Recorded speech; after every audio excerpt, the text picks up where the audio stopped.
Were you stunned by the way it was all playing out on Sunday night? The Eagles, I think other than head coach and quarterback, they're more talented at every position. So that was certainly going to be an option in the game. It was fun watching it with Sue because he was a part of the Philly roster a couple years ago in the Super Bowl, but he was also part of that Tampa roster that beat up on the Chiefs in the Super Bowl.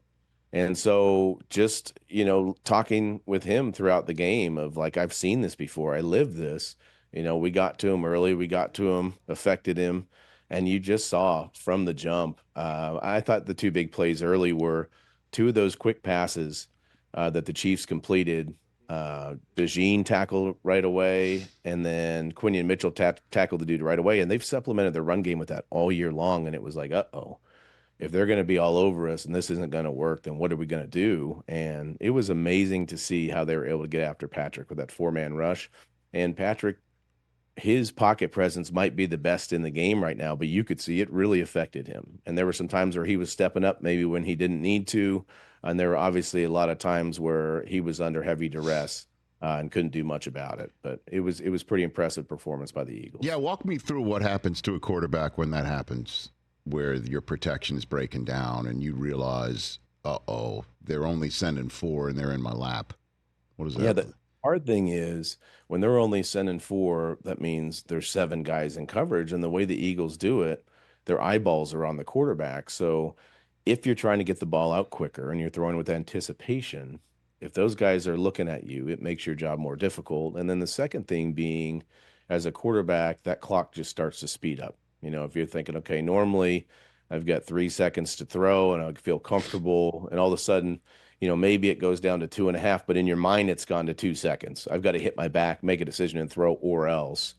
And I point to one play at the beginning of the second half. Mahomes had Xavier Worthy streaking down the field. They had exactly what they wanted, wide open.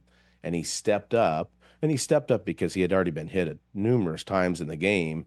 But he kind of stepped up into a sack. And if he was able to do what he would normally do, sit back there, be comfortable, and throw that ball, it was going to be a touchdown. And who knows if the game changes or not.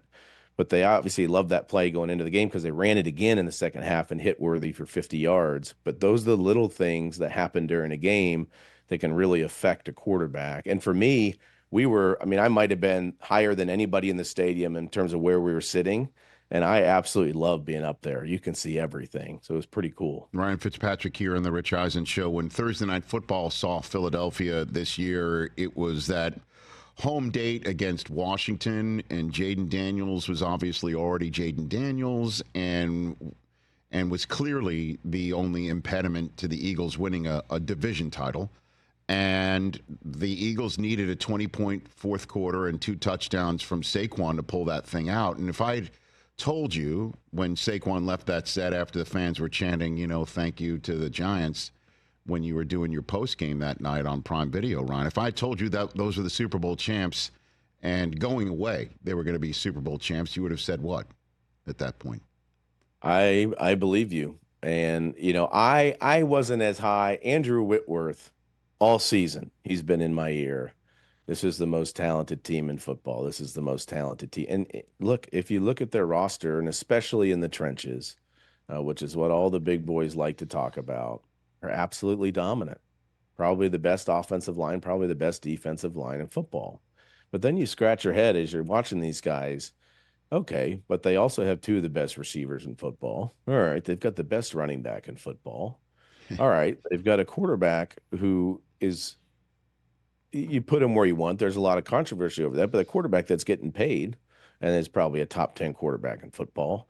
So you're sitting there going, A, how do they have this much money to spread around? And B, how is Howie Roseman not winning GM of the year every single year for the roster she's been assembling?